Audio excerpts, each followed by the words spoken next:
یہ فاطمیہ کے بارے میں تھوڑا روشنی ڈالے کہ یہ 1 مہینے کا کیسے شروع ہوا، اس کے پیچھے کون ہے، کس نے سجیسٹ کیا؟ کیا یہ ہمارے وقت کے امام حجت خدا کی طرف سے ہے، امام مہدی علیہ السلام کی طرف سے، یا یہ اور لوگوں نے شروع کیا ہے؟ اس کے اوپر آپ ذرا روشنی ڈال دیں تو بہت مہربانی ہوگی۔ بہت بہت شکریہ۔ السلام علیکم۔ اگر سوال اس طرح سے ہے ان شارٹ کی ایام قضائے فاطمیہ سلام اللہ علیہ کا آغاز کس طرح سے، جو اس طرح سے یعنی آج جس طرح سے مجلسیں چاروں طرف ہو رہی ہیں، اور درمیان میں ان کا یہ بھی اشارہ کہ ان دنوں میں 20-22 دنوں میں لوگ شادی نہیں کرتے مگر شادیوں میں شرکت، یعنی کیا ہم خوشی منا سکتے ہیں ان دنوں کے درمیان میں، اور یہ سلسلہ شروع کب سے ہوا؟ دیکھیے، اس سلسلے کو اگر ہم دیکھیں تو یہ سلسلہ تو بیوی کے مصائب کے بعد ہی سے ہوا، اور ہر دور میں ہر امام کے زمانے میں بیوی کا غم منایا گیا ہے، اس سے تو انکار نہیں ہو سکتا۔ ظاہر سی بات ہے کہ شروع میں امام حسین علیہ السلام کا غم بھی ائمہ کے زمانے میں اس طرح حالات کی بنیاد پر نہیں ہو رہا تھا، لیکن گھر میں خاموشی سے شعراء آتے تھے امام صادق علیہ السلام کے زمانے میں اور اماموں کے زمانے میں، تو امام حسین علیہ السلام کی عزاداری ہوتی تھی، مرثیہ ہوتا تھا۔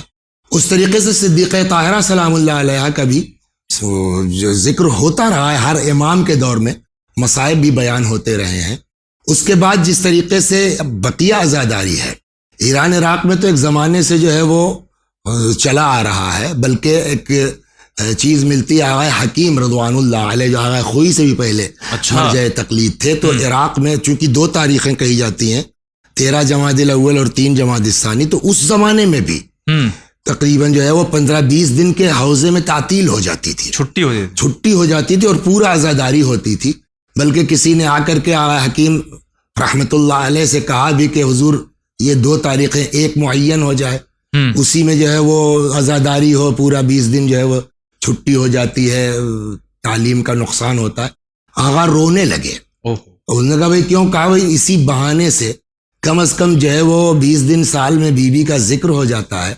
اور آپ اس کو بھی کم کرنا چاہتے ہیں۔ لیکن ہمارے ہندوستان میں جو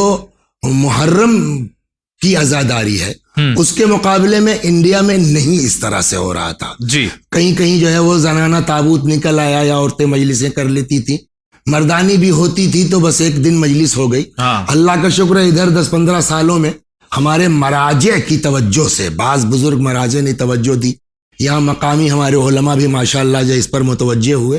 اور یہ سلسلہ اب اس صورت میں شروع ہوا ہے۔ اللہ کا شکر ہے، خدا اس میں اور اضافہ کرے۔ اب رہا ان کا دوسرا سوال کہ کیا ان ایام میں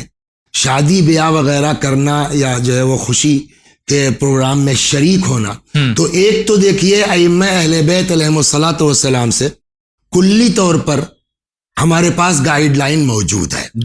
کہ جہاں امام نے فرمایا کہ ہمارے شیعہ ہماری خوشی میں خوش ہوتے ہیں اور ہمارے غم میں مغموم ہوتے ہیں، تو یہ ایک جو ہے وہ عمومی گائیڈ لائن ہمارے پاس ہے کہ اگر واقعی محب اہل بیت ہے تو اہل بیت علیہ السلام کے غم کے ایام میں کوئی خوشی کا پروگرام نہیں کرے گا۔ لیکن اب دوسرا سوال یہ ہے کہ شہادت کی تاریخ یا 13 ہے،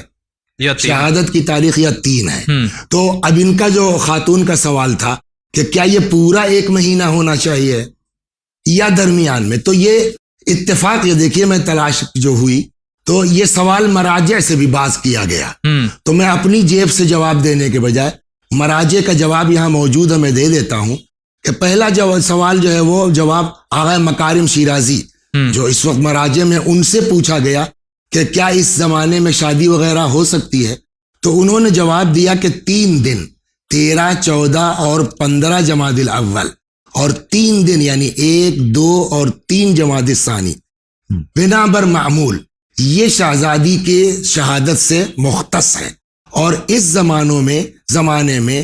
انسان کو جو ہے وہ احتیاط کرنی چاہیے خوشی وغیرہ سے، اس کے علاوہ کوئی حرج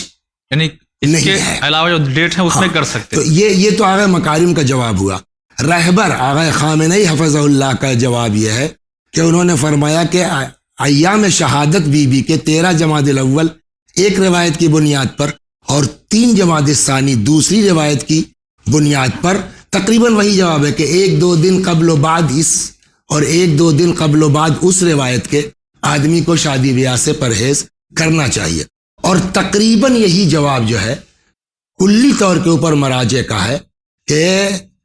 اگر اہانت نہیں ہو رہی ہے تو کوئی حرج نہیں ہے، لیکن یہ جو مخصوص تاریخیں ہیں 13 14 ہے یا ادھر 1 2 3 ہے، اس میں احتیاط کرنی چاہیے.